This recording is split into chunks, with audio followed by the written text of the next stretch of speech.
Okay, here we go. Day number, I don't know, 7, 8, I fucking forget. Doesn't matter. This one today is top wrestling feuds of all time.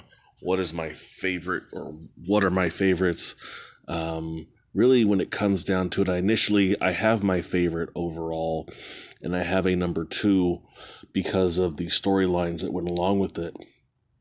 And since I was like, I already have 2, and I started thinking of other ones, like I may as well do my personal top 5 as far as what was important or impactful for professional wrestling, or primarily really the WWE, since they are like the dominant company. I'm not gonna really include anything from Japan because I just don't watch enough. I mean, I could sit here and say Omega Okada, and I wouldn't be wrong in including that because obviously it's just based on opinion. But I didn't really watch all those matches because that's like 3 hours of wrestling between two guys, and I really just don't want to watch all that. It was too much, and I think it was a little too soon. And I think because I'm also in my 40s now, I kind of knew what was going to happen at some point. I knew that Omega was eventually going to win because that's how you write that story. Not that Okada was a bad guy or Omega was a better guy. It was just, that's how you write that story, you know? So I'm not going to be including that one, even if you want to include it in your own, that you're more than welcome to.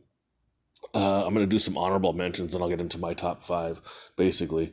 I'm not going to be including Cena versus Orton because at some point it became so oversaturated, no one gave a shit anymore. No one wanted to see that anymore. No one wanted to see them wrestle because it was too much. It was too many, last time evers, and we were over it. We were over it before they wanted us to be over it. And people were chanting boring, and, just, they were over it. They didn't want to see that shit anymore. Another one I'm not going to be including, but if I had a women's, division of this as far as greatest feuds, the 3 that I know of would be Lita versus Trish being number 1, Charlotte versus Sasha, because they had a number of matches over several months and the title kept changing, and then also Sasha versus Bayley. Going back to Charlotte versus Sasha, that match they had as I think it was Falls Count Anywhere, and Charlotte was she, I can't remember who had the move, if it was Charlotte on Sasha or Sasha on Charlotte. Say that 5 times fast.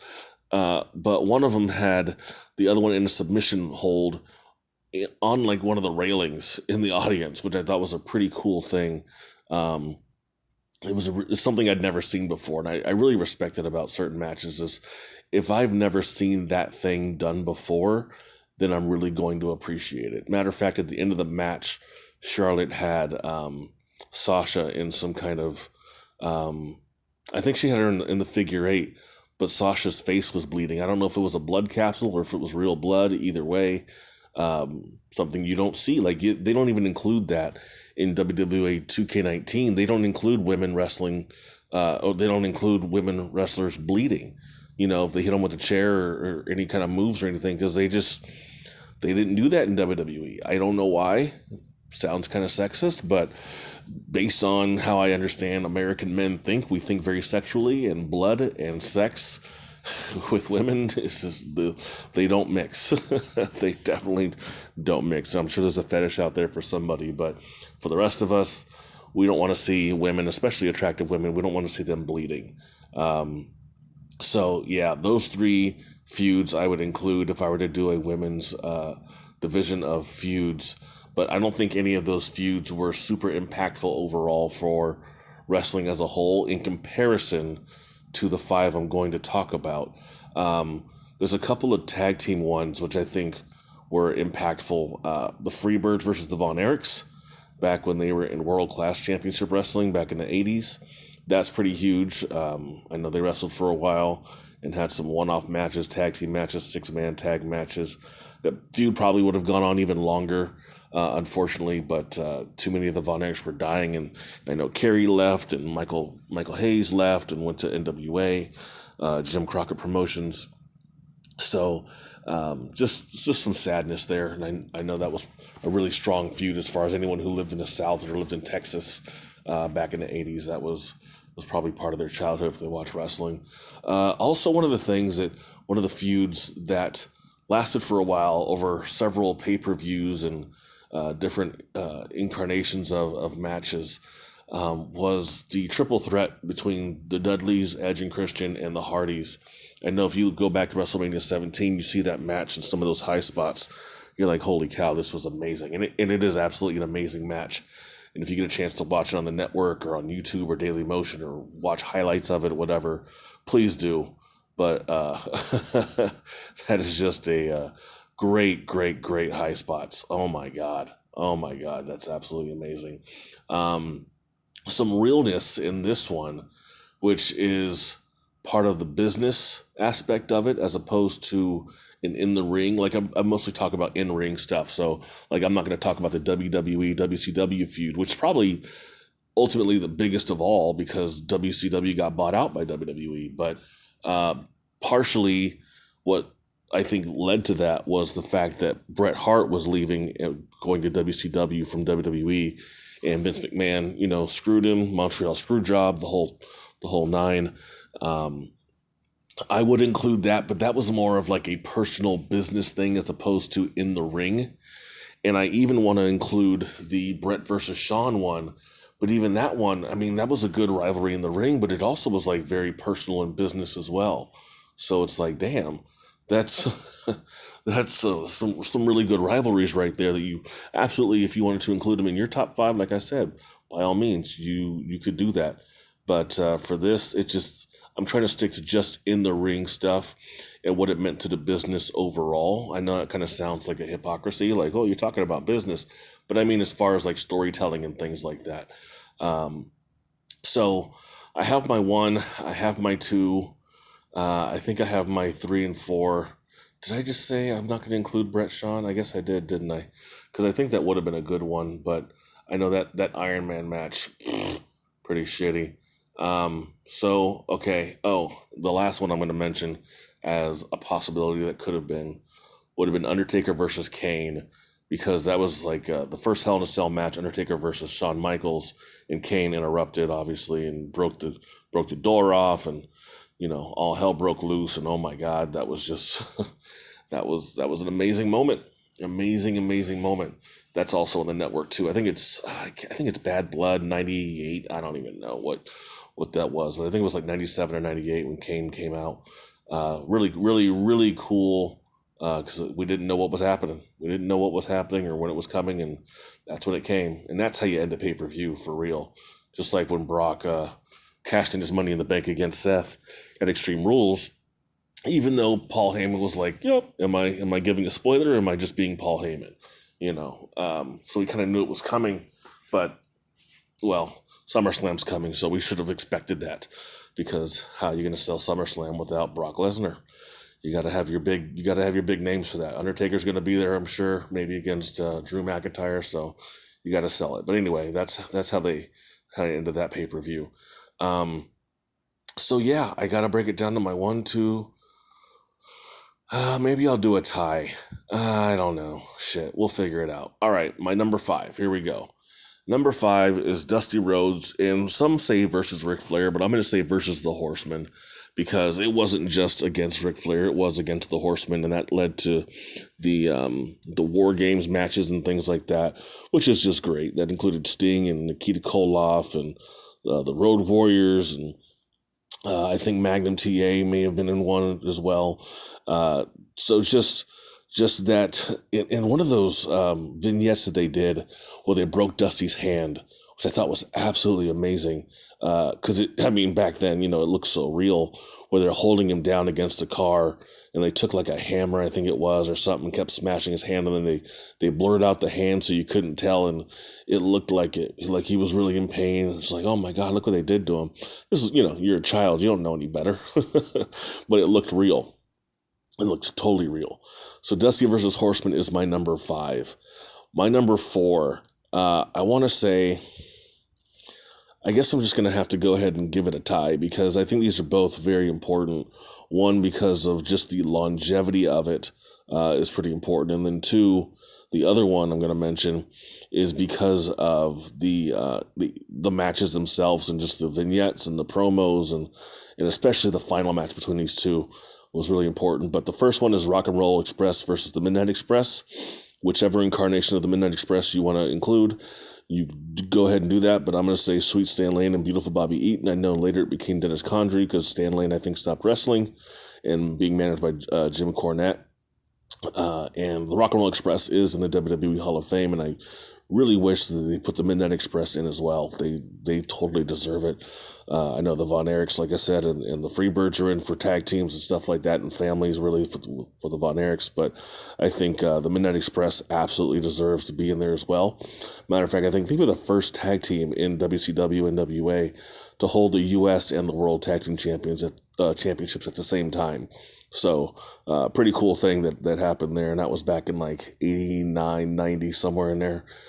So pretty important tag team as far as I'm concerned, but not enough people remember them, unfortunately. But anyway, so the longevity of that rivalry spans 80s, 90s, 2000s, and now 2010s, because they're still wrestling, little shows, and I don't even mean like house shows of companies, but we're talking like little shows like a gymnasium or high school or whatever. But still just pretty important to me in terms of longevity of, I'm not going to say storytelling, but longevity of a rivalry. Because you don't just want to have it be a short rivalry for like 2 months and it's over. Like, what kind of feud is that? That's not really a feud. Like even Undertaker Kane, when they first wrestled in like 97, 98, and they eventually wrestled against each other again at WrestleMania 20, and then again, I think a couple times later, and then eventually started tagging. I think in like 2014 or 15, they started tagging up, and that was the last time that they ever wrestled against each other. Even last year's Super Showdown, where they wrestled against Shawn Michaels and Triple H, they're wrestling together still. And then now Kane is legit Glenn Jacobs, his real name. He's the mayor of, I think, like Knoxville in Tennessee somewhere. So he's not really going to be wrestling much anymore. But, that's one of those long-term rivalries that needed to be told. Great storytelling there. Same thing with the Rock and Roll Express and the Midnight Express. I think that's really important for tag team wrestling to just have that be a long-term rivalry with no handshakes, no like, okay, we're going to be friends now and team up with each other. Like, no, you've been fighting this long. Hatfields and McCoy is Bloods and Crips. You gotta just keep with it. You gotta keep with it. And the other feud I wanted to mention was Austin versus Rock. It goes back to Intercontinental Championships, to WWE Championships, to Austin's eventual retirement match. And one of the most touching things I've seen, in the realness of wrestling, because these are real human beings with real relationships and respect for one another.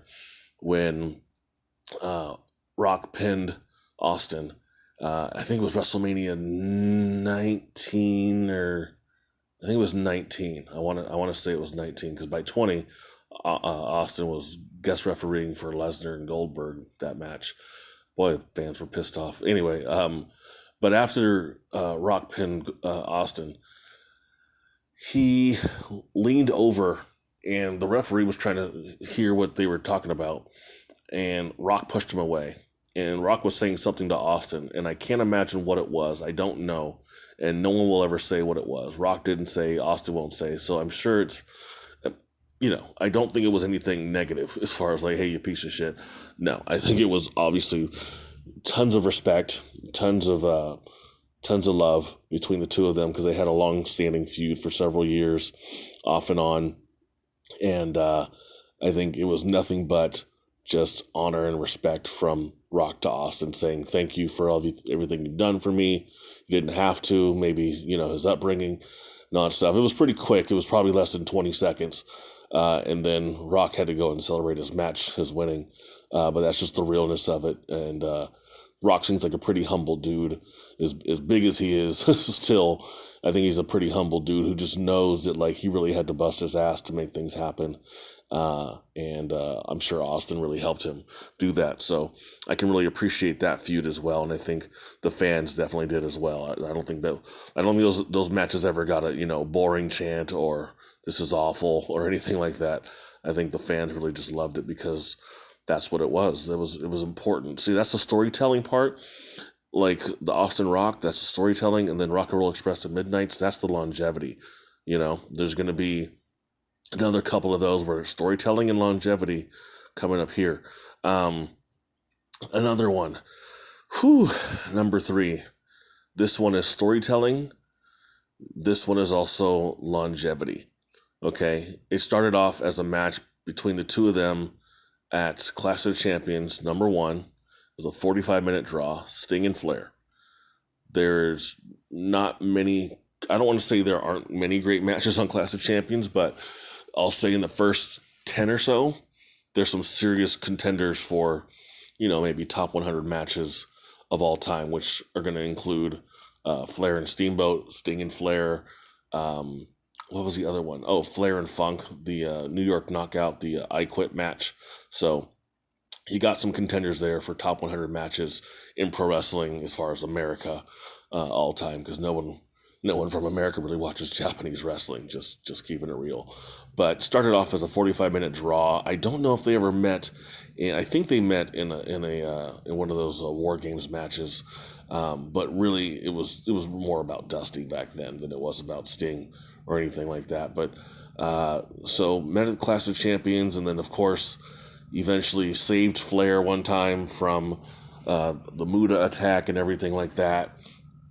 And then teamed up with him and was a member of the Horsemen, and then beat Flair at Starrcade in the round robin tournament with Luger and Muda in the singles matches, and then eventually was kicked out of the Horsemen for accepting the match against Flair for the championship, and then tore his patella tendon, and then couldn't wrestle for a while, and then eventually got back and was able to wrestle Flair and win the championship. They didn't stop wrestling after 1990. Flair became the Black Scorpion because I think plans got botched to have it be Al Perez or somebody else, and they couldn't sign him. So eventually it was Flair with short hair. He never really grew it back out either, not too much, to where it was like in the late 80s and early 80s and stuff like that. Never those flowing blonde locks ever again. And then after Flair beat him again, like at a house show, I think like a year after, maybe less than a year after Sting won it from Flair, they still wrestled off and on again, where Sting would team up with Flair, and then Flair would turn his back on him. And I think the final WCW Nitro, when it got bought out by WWE, and Vince McMahon showed up and was like, this is what a great intro to his show. Holy shit. Anyway, Sting and Flair wrestled on that night. And who else should wrestle on that night but Sting and Flair? If you have other rivalries and stuff going on, then so be it. But there's no one else that should open and or close a show like that other than Sting and Flair, as far as the rivalries go, and the two wrestlers still being there. So I give a lot of respect to the strength of their rivalry and the longevity of it, because it was always going to be some mistrust and bad blood between the two of them. And that's just what's to be expected. Sting was always kind of just like, he was going to try to trust him, and he shouldn't have, because Flair was who Flair is. It's like that old story about the scorpion and the frog, where the frog helps the scorpion get across a lake, and the frog says, before I help you across, are you going to sting me? And the scorpion's like, no, that'll kill us both. So the frog's helping the scorpion, and as the scorpion gets close to land and gets off, then it stings the frog. And the frog's like, you said you weren't going to sting me. And the scorpion's like, yeah, but I'm a scorpion. What'd you expect? That's just how Flair was. Flair was weird, but Flair was a scorpion, even though Sting is a scorpion. But anyway, that just makes sense. That's just who Flair's character was. He was going to turn his back on you at some point. So he could not be trusted. Number three. Wait, that was number 3. That's right, because I had a double. 1, 2, 3, 4, 5, 6. That's right. Okay, so number 2. Here we go, number 2. This one is for the... And I kind of love it and I hate it at the same time, because it was great during the time in which it existed, but for what it is now, as far as the WWE and the authority angle, it's too freaking much. I know Triple H and Vince and Shane and Steph came out a few months ago. I think it was like 7 months ago, back in like December, and they said that, you know, the WWE universe was going to be the new authority and they're going to kind of do what we say, etc. It's happening that way. We still don't like it, because they're just not writing stories very well. That's just what it is. And with that being said, it really takes away from how good the storyline was for Austin versus McMahon, which is my number 2 here. Austin versus McMahon. Good storyline, especially the the Steve Austin taking the bedpan of Vince McMahon when he was in the hospital and hitting McMahon with the bedpan in the head. That was hilarious. Also, one of the moments of, who was it? It was, when I think it was McMahon had helped Austin win one of the matches against The Rock. I think it was like WrestleMania 15 or 16. I can't remember which one it was. And he shook hands with Austin after it. And you were like, what the fuck just happened? You just didn't see that. You didn't see it coming. You didn't see it coming. Corporate Austin, corporate Stone Cold. And it didn't work either. It didn't work because it's just not supposed to. So they eventually switched that too. But that story, excuse me, getting tired. That story itself, I think, was great for wrestling for what it was, and great for the build of the McMahon character and the authority figures and all of that stuff. But because of that, I think it helped make the authority a strong point to where they still exist, and they really shouldn't. I'd like to go back to the days of kind of like how NXT has their thing, where it's, you know, William Regal is the point guy, and he's not always on camera every week. Like, he's on camera maybe a few times a month. You know, he's got to be, because, you know, wrestlers are talking to him and getting in his face and all that stuff, and that's fine. Or you could do like Jack Tunney and just have, you know, some pre-recorded shit. And that's fine too. Or both, whatever. You know, you could have face-to-face with wrestlers, or you could have pre-recorded and all that. And sometimes Regal will come out and announce matches and just say, because this has gone on too far. You know, I think he did that last year with the War Games between, who was it, Roddy and Cole and Fish and O'Reilly, and I forget who they wrestled last year. Was it Pete Dunne, Ricochet, and I don't remember who else they wrestled. Oh, maybe War Machine. That's who it was. War Machine. Or what do they call them? War Raiders. Sorry. No wars allowed on WWE wrestling. So I like that kind of authority figure where it's not always in your damn face. Like, God, get out of here. Be on camera for 2 minutes and get the hell out of here. But no, the authority now takes forever, and they don't shut up. So that's the negative of the Austin McMahon storyline. But it was pretty much going to be that after Bret screwed Bret, aka McMahon screwed Bret, whatever, the Montreal screw job. It was going to be what it became anyway, because we were going to see far more of Vince McMahon than we wanted to, because we knew that he was the guy. We knew that he was the guy. Bret spit on him after the Montreal screw job, and, you know, it ended up revealing that that's who he was, plus the lawsuit. I think, was it the steroid trial?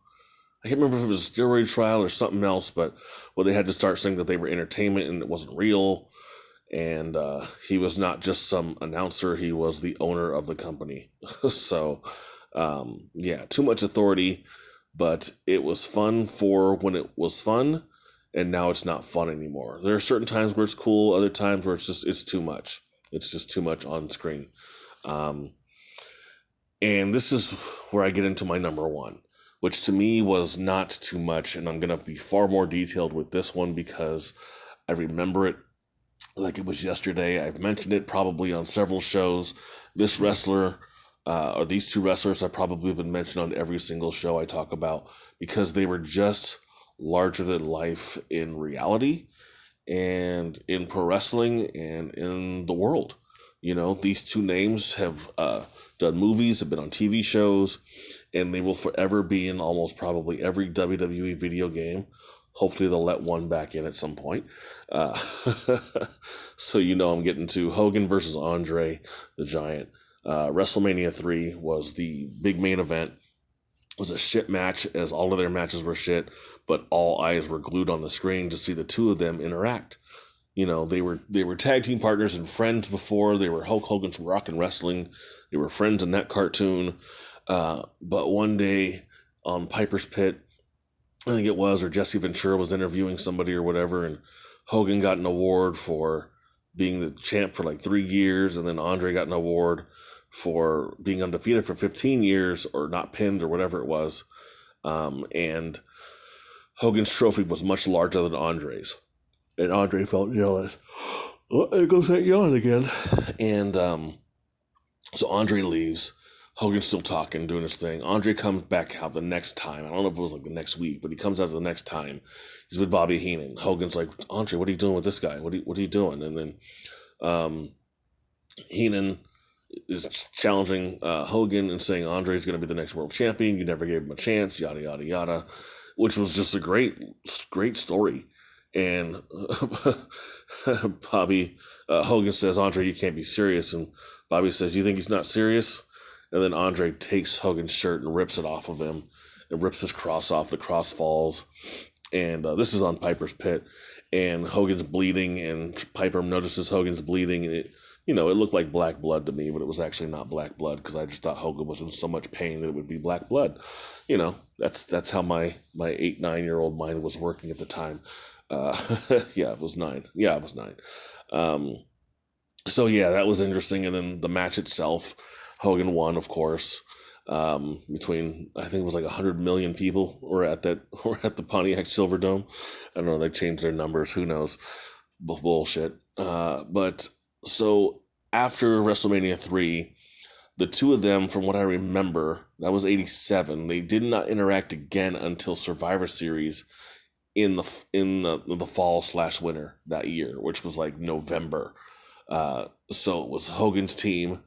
I think Bigelow was on there, and Coco Beware was there, and I think Ken Patera was on his team. Andre's team had Andre, of course. I want to say it had maybe Honky Tonk Man, maybe Rude. I don't know. Butch Reed, I think, was on the team. I can't remember. It was 5-on-5, though. It's one of my favorite Survivor Series matches, obviously, because Hogan and Andre, this is the second time the two of them were in the ring together against each other in recent time. Now, they'd been opponents before, long before they were really into their characters the way that they were. And so this was far more exciting, because they were superstars now. And there was a double count out between the two of them. So, they both didn't take a pin. So that's a good way to keep them strong too, is get a double count out. Neither one of them takes a pin, and so it's fine. Then you get into what was the next one? It was, oh God, I'm trying to remember now. I remember. It was the main event. It was the fake Saturday Night's main event, but it was called Main Event, and it came on a Friday night on NBC. I remember now. Okay, so they had a match, and this was the double referee, the twin referee between Earl and Dave Hebner. Andre had paid off the referee to count to 3 anyway. Hogan had kicked out. Andre won. Andre sold he sold the belt to DiBiase, so DiBiase could be champion. And then Jack Tunney came on TV, soon thereafter, said this can't happen. Hogan's promo after the match was just great. Even in the ring, looking at both referees, it's like which one's which, and no one knew. No one knew there were twin referees, like legit. That's such a great angle. No one knew that there were twin referees, and Hogan took one of them and threw him out of the ring, and landed on DiBiase and Andre and stuff like that, and Virgil, I think, was there. So I was really, oh God, I'm tired as shit. Anyway, that was really intriguing, and that led to WrestleMania 4, where Hogan and Andre were supposed to have another match, right? This would now have been the third one since WrestleMania 3. And this one was a tournament match because the title was put up for grabs for a tournament, which included Macho and Hammer, Valentine, Steamboat, I think Dino Bravo, Hacksaw, Hogan, Andre, Morocco, maybe Butch Reed. I forget who else. One Man Gang. So I'm trying to remember. I think there was like 12 to 16 people. I can't remember how many there were, but a lot of matches for that WrestleMania. Matter of fact, the VHS cassette for it was two cassettes because it was so damn long. Which is funny because now a WWE pay-per-view is probably longer than the WrestleMania 4 pay-per-view. Good Lord. And we're like, I'm over 35 years later, and it's still long as shit. Anyway, Hogan and Andre, double disqualification because I think Andre used the chair, and then Hogan caught it and then used it on him, and then Andre caught it and used it on him.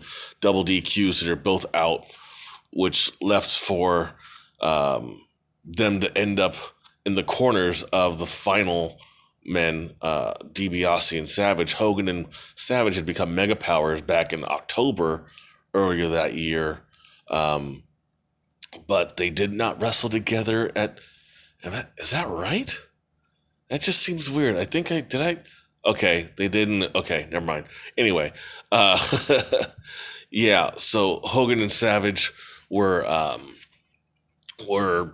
mega powers or whatever, and Hogan was in Savage's corner with Elizabeth, and actually Hogan didn't come out with Savage.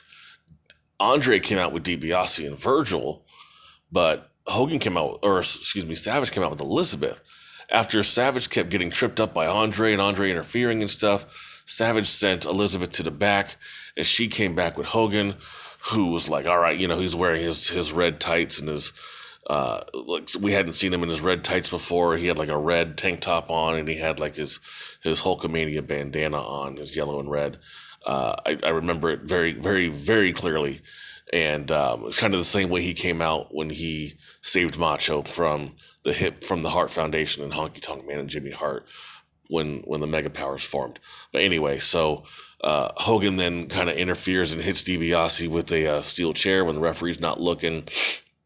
Macho hits DiBiase with the elbow and wins, and Savage becomes the WWF champion. Now, how that story continues on is because Hogan and Savage then wrestle Andre and DiBiase 4 months later at SummerSlam. Okay, so they wrestled at SummerSlam in a tag team match. So this is now Hogan and Andre have wrestled at WrestleMania 3, Survivor Series 87, the main event in 88, WrestleMania 4, and now the fifth time at SummerSlam 88. And this was the last time the two of them, from what I remember, the last time the two of them were in the ring together opposing one another. That was the last time. There was a time, I just remembered now, there was a time, I think after WrestleMania 3, maybe it was before WrestleMania 3. I can't fully remember. I forgot. There was a battle royal that happened, and Hogan and Andre were in there. So between 87, we're talking between February, March 87 to, what are we talking, August 88, they were only in the ring together 5 or 6 times. And that's close to a year and a half. Now, if you're getting close to a year and a half, like, there are feuds that happen in WWE now where 5 or 6 times you'll see 2 wrestlers in the ring within a 2-month period. These guys spread it out over a year and a half. To me, much better booking, more long-term booking. That would be like having Roman and Undertaker facing off against each other and not having it be every fucking week on TV. Because they're just 2 big superstars that you just don't want to just give it away too soon. You don't want to give it away too soon and too often because people are going to get over it. And I think that's the problem with WWE programming right now, but it's another topic. Anyway, So this is the last time Hogan and Andre were in the ring together, as far as I can remember, because after this, Andre became a tag team partner with Haku, and Hogan was back to being champion, and he eventually lost it to the Warrior, won it back against Yokozuna when beat Bret, and then lost it to Yokozuna again, and then won it back, and then lost to Undertaker, then won it back, and then, back and forth, back and forth, back and forth. So he became more mortal, even though he was immortal, because he was just too famous to ever be forgotten. But the Hogan-Andre feud led to the Hogan-Savage feud of WrestleMania 5, and led to, let me see, so they wrestled at WrestleMania 5, they wrestled again at SummerSlam 89, where Hogan and Beefcake wrestled Savage and Zeus, and Hogan wrestled Zeus and had his own movie, No Holds Barred. I think Savage wrestled Beefcake at one point in a steel cage. Like, there's some matches that happened from there on as well, and I don't think it went past 1990, or I don't think, but it was still, to me, pretty important, because now you've taken the Hogan-Andre feud that started in like January of 87 and rolled it into another feud eventually between Hogan and Macho, which went into, I want to say, late 89, maybe September, October 89. So that's well over 2.5 years, getting close to 3 years, between two feuds, including one huge person. And in a way, Savage was included in both feuds, because he was. And that to me is long-term booking. That's great vision. And that's how you book a storyline. So it's not just, okay, these two guys are going to wrestle because they're going to wrestle. Like, Aleister Black and Cesaro wrestled at Extreme Rules because Cesaro knocked on Aleister Black's door to challenge him to a fight. And then Aleister Black beat him at Extreme Rules. No stipulation.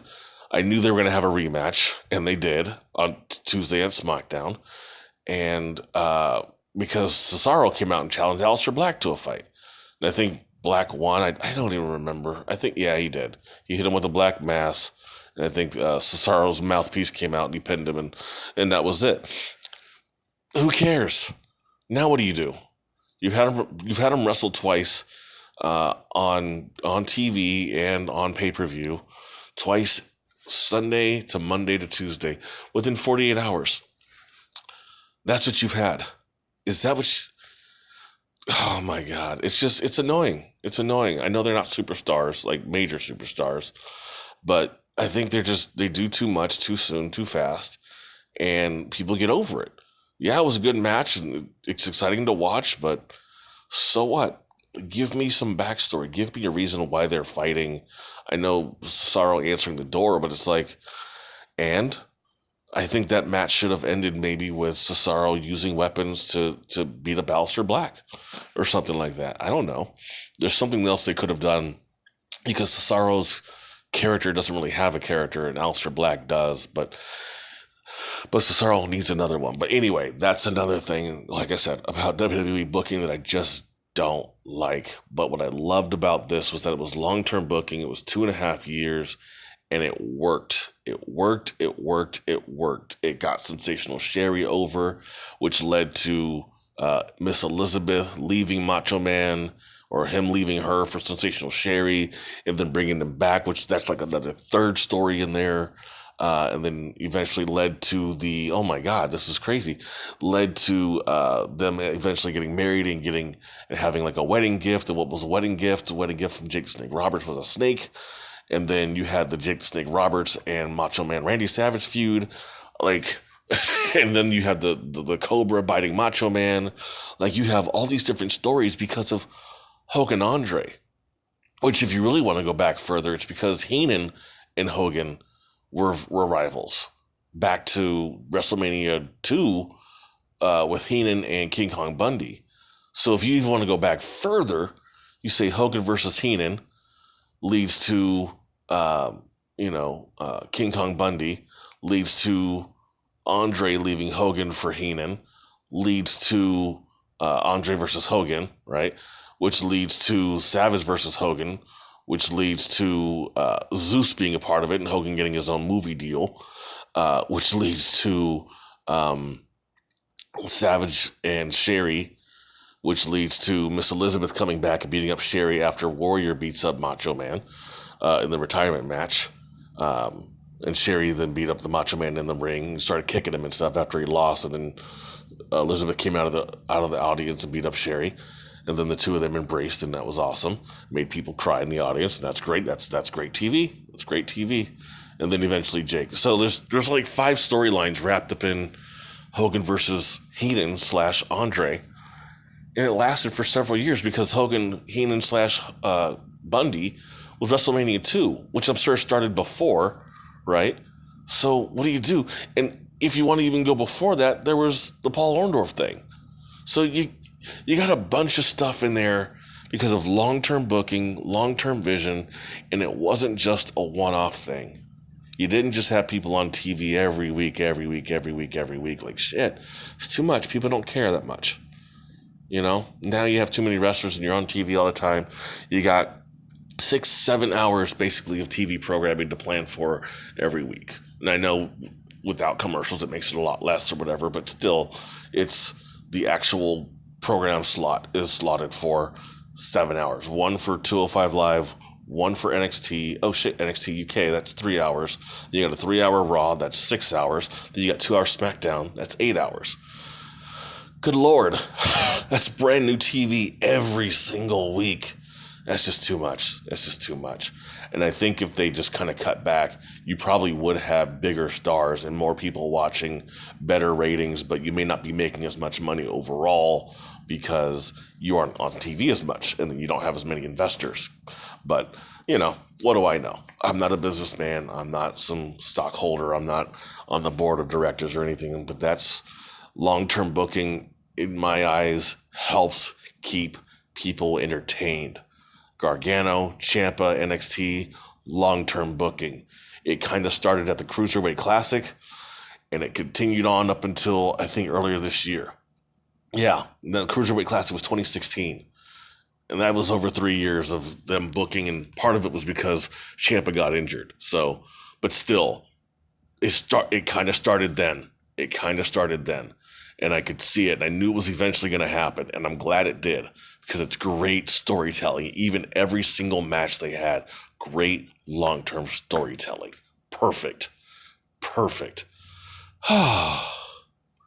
Anyway, I could have mentioned that one, Gargano Ciampa.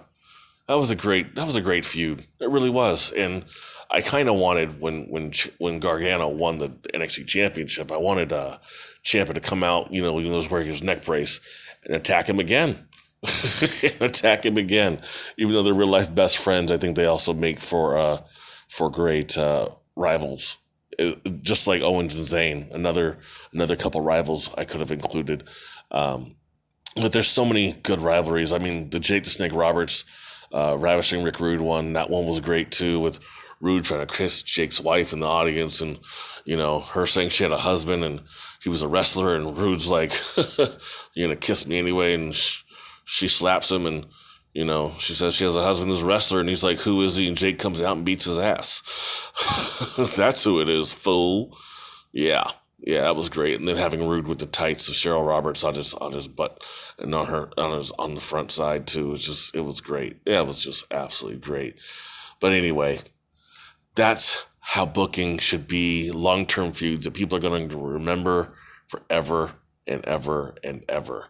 Man, this was a good one. I really, really enjoyed talking about feuds, talking about old school, talking about new school, talking about long-term storytelling, and the importance, like I said, the Rock and Roll Express and the Midnight Express, the importance of long-term booking and kind of keeping the story as to what it is. Like, we know they're probably really friends in real life. You know, they've been wrestling for over 30 years together, and that's fine. That's fine. I expect them to be friends. You know, this is not real. I don't want to see them having to pretend like they got to fight if TMZ sees them in person. Like, stop, dude. They're just actors. Leave them alone. You know what I mean? They're just actors. Leave them alone. But yeah, I really enjoyed this. I don't know what tomorrow's topic is. Maybe if I open up my file here, I will see what tomorrow's topic is. which is, oh, here we go. Most underrated.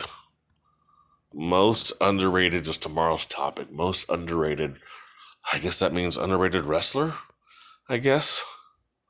Yeah, so I guess I got to do most underrated tomorrow and then most overrated the day after that. So I guess I got to talk about maybe my 5 most underrated wrestlers where people just didn't see enough in them. That'll be interesting. But you know what's also interesting? Me on Instagram, on Facebook, and on Twitter at KJ from OC, and I will see you next time. Thanks.